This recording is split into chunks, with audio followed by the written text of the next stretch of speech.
مسلم league کے شیروں نے اور کارکنوں نے دن رات ایک کر کے 27 دن میں ہم وہ الیکشن جیت چکے تھے. رات کے جو فائنل رزلٹ تھا اس میں ہم تقریباً 9,800 اور تقریباً 10,000 سے جیت چکے تھے.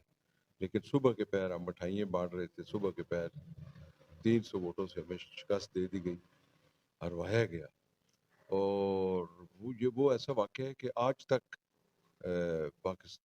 پنڈی کیا پورے پاکستان بلکہ بیرون ملک کے بھی لوگ آج بھی وہ یاد کرتے ہیں کہ جیتا وہ الیکشن ہم سے چھینا گیا تھا.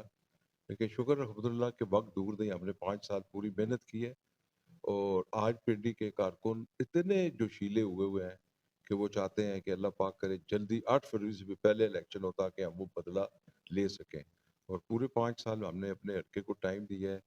اور اللہ پاک کا بڑا کرم ہے کہ ہمارا اب رشتہ جو ہے اپنے حلقے سے فیملی ٹائپ رشتہ ہو گیا. ہماری برادریاں بن گئی ہیں. ہم ہر ان کی غمی خوشی میں جاتے ہیں اور ہر بندے کی یہ دعا ہے، یہ خواہش ہے.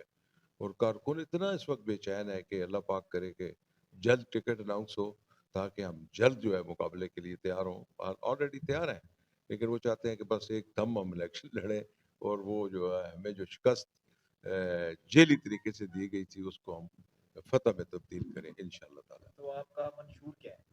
دیکھیے ہماری یہ کوشش ہے کہ راولپنڈی شہر میں، جیسے آپ کو پتہ ہے کہ اس ملک میں گزشتہ جو پچھلے 4 سال گزرے ہیں 2018 کے بعد، یہ ملک ایک سموتھلی چل رہا تھا. ہر چیز جو ہے، ڈالر جو ہے اس وقت 108-10 روپے میں تھا، پیٹرول 70-80 روپے میں تھا، 35 روپے کلو آٹا تھا، 52 روپے روپیز میں وہ جو ہے کے جی جو ہے وہ چینی تھی. آج آپ حالات یہ دیکھیں کہ اس کے بعد پھر ایسا بدحالی شروع ہوئی، معاشی عدم استحکام آیا کہ ہم ڈیفالٹ کی طرف چلے گئے. جو ملک ترقی کر رہا تھا، ترقی کے زینے چڑھ رہے تھے ہم، وہ ملک ڈیفالٹ کی طرف جا رہا تھا. لیکن شکر الحمدللہ اب ہمارا منشور یہی ہے کہ اللہ پاک کرے کہ جلد الیکشن ہو اور ہماری جماعت جو ہے وہ میجورٹی حاصل کرے اور میاں صاحب دوبارہ وزیر اعظم بنے، چوتھی بار بنے وزیر اعظم. اور میاں صاحب کے پاس دیکھیں نا، میں جو سمجھتا ہوں وہ اللہ دین کا چراغ.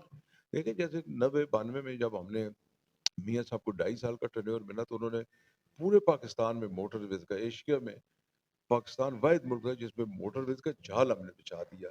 پھر اس کے بعد جب 98 میں میاں صاحب کے پاس میجورٹی آئی تو میاں صاحب نے دھماکے کر کے اور پوری دنیا کو یہ بتایا کہ پاکستان ایک ایٹمی طاقت ہے.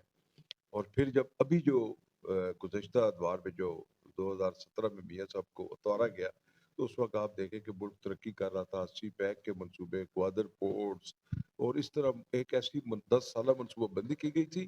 اگر اس وقت ہماری حکومت کو نہ ہٹایا جاتا تو آج میں وثوق سے یہ بات کہتا ہوں کہ ہم انڈیا سے بہت آگے نکل چکے ہوتے. اور اس وقت بھی ہمارا منشور یہی ہے کہ اللہ پاک کرے میاں صاحب آئیں اور خصوصی طور پہ جو ہمارا مستقبل ہے نوجوانوں کا، بچوں کا، ان کے لیے بہتر انسٹیٹیوٹ بنے، ان کے لیے نوکری کے مواقع پیدا ہوں، یہ مہنگائی جو ہے یہ ختم ہو، ملک ترقی کرے تاکہ ہمارے آنے والا جو بچوں کا مستقبل ہے وہ سنور سکے. تو عمران خان صاحب کے جو دور حکومت میں جو کیا نام لیتے وہ کہتے ہیں نیا پاکستان انہوں نے اسکیم چلائی تھی، تو اس میں عوام کو کیا سہولیات میسر ہوئی؟ دیکھیے یہ تو اب ساری دنیا کو پتہ ہے کہ جو عمران خان صاحب نے جس طریقے سے لوگوں کے ذہن میں ایک ڈالا کہ میں کلچر، میں پروٹوکول ختم کر دوں گا، میں یہ بڑے بڑے پرائم منسٹر ہاؤسز اور گورنر ہاؤسز ختم کر دوں گا، میں 50 لاکھ لوگوں کو گھر بنا کے دوں گا، 1 کروڑ نوکریاں دیں گے، IMF کے پاس نہیں جائیں گے. لیکن آپ دیکھیں ایک بات آپ مجھے کوئی سچی بتا دیں جو ہوئی. پروٹوکول کی یہ حالت تھی کہ پہلے جو ہے وہ لوگ عمران خان صاحب کے دور میں ان کو 2 پروٹوکول ملتے تھے. ایک تو پرائم منسٹر ہاؤس تک سڑکیں بند ہوتی تھی، دوسرا وہ خود ہیلی کاپٹر پہ جاتے تھے. یہ واحد پرائم منسٹر تھے جو اپنے گھر سے پرائم منسٹر ہاؤس بھی ہیلی کاپٹر پہ جاتے تھے. اور بزدار صاحب جو تھے وزیر اعلیٰ تھے، ان کا یہ ہوتا تھا کہ وہ جس علاقے سے تعلق رکھتے تھے وہ لوگ وہاں پہ کہتے تھے کہ جب بزدار صاحب آتے ہیں تو تمام کاروبار بند ہو جاتے ہیں، دکانیں بند کرا دی جاتی ہیں. وہاں پروٹوکول کا یہ حیثیت تھا. پھر کوئی عمران خان صاحب نے نئے پاکستان میں کوئی بچوں کے لیے، آنے والے مستقبل کے لیے، بچوں کے لیے کوئی ایسا اقدام نہیں اٹھایا. 10 سال خیبر پختونخوا میں حکومت کی، مجھے کوئی ایک وہاں پہ یونیورسٹی بتا دیں جو انہوں نے بنائی ہو، جو بچوں کے لیے اسکالرشپس کا تعین کیا ہو، یا کوئی ایسی ملک بجائے اس کے کہ ملک ترقی کرتا. ملک میں یہ سمجھتا ہوں کہ 40-50 سال اور پیچھے چلا گیا ہمارا ملک. تو آپ عوام کو کیا پیغام دینا چاہتے ہیں الیکشن کے حوالے سے؟ میں عوام کو کہنا چاہتا ہوں کہ خدا کے لیے جذبائیت سے نکلیں باہر اور حقائق کو دیکھیں. ملک کیسے ترقی کرے گا اس کے بارے میں سوچیں، اور کون سے دور تھے جن میں ملک میں مہنگائی نہیں تھی، ملک نے ترقی کی. الزام لگانا تو بڑا آسان کام ہے. ہماری قیادت پوری جیلوں میں پڑی رہی ہے اور اللہ کے حکم سے کوئی بندہ ٹس سے مس نہیں ہوا. آج بھی پارٹی کے ساتھ کھڑے ہیں، لیکن ایک جس چیز کی بنیاد ہی نہیں تھی، جو پارٹی جس کی بنیاد ہی نہیں تھی، وہ بغیر بنیاد کے جو عمارت کھڑی کی وہ ڈھم سے گر پڑی. آج عمران خان کا کوئی ساتھی ہو جو بانی تھے عمران خان کی پارٹی کے، وہ بیچارے در بدر پھر رہے ہیں، اور انہوں نے الیکٹیبلز کو آگے لے کے آئے، انہوں نے کسی یوتھ کو آگے نہیں لے کے آئے، یوتھ کو پروموٹ نہیں کیا. تو آج وہی حالات ہیں جن کی وجہ سے ان کو آج جو تکلیف ہے یا جو ان کی مشکلات ہیں، انہوں نے خود اپنے پاؤں پہ کلاڑی ماری ہے. کسی نے ان کی حکومت ختم نہیں کی. وہ ہمیشہ کہتے رہتے تھے کہ میں اسٹیبلشمنٹ کے ساتھ نہیں، میں اپنی مرضی کروں گا اسٹیبلشمنٹ کے ساتھ. لیکن جب ان کا دور حکومت آیا تو وہ اب یہ کہتے ہیں کہ میری تو حکومت ہی نہیں تھی، حکومت ہی اسٹیبلشمنٹ چلا رہی تھی. یعنی ان کی کس بات پہ یقین کیا جائے؟ اب میں عوام کو کہتا ہوں کہ خدا کے لیے شعور پیدا کریں، اپنے ملک کے لیے، اپنے بچوں کے لیے، اور پاکستان کو ایسی جماعت کو ووٹ دیں جس نے گزشتہ دوار میں بھی ترقی کی منزلیں طے کی ہیں، اور اسی حکومت کو آگے لائیں تاکہ جو آج ملک بدحالی کا شکار ہے، آج معاشی عدم استحکام ہے، وہ دور ہو. ہمارے ملک میں انڈسٹری لگے، سی پیک کے منصوبے کا پایا تکمیل تک پہنچے، ملک میں پھر انرجی کرائسس شروع ہو گیا ہے، اس پہ ہم کنٹرول کر سکیں. آج دیکھیں نا، سردیوں میں اب بجلی نہیں مل رہی حالانکہ سردیاں ہیں، گیس نہیں مل رہی. تو یہ میاں صاحب بھی تھے نا جنہوں نے 2014 میں آئے تو 12,000 میگا واٹ بجلی کا شارٹ فال صرف ایک سال میں مکمل کیا.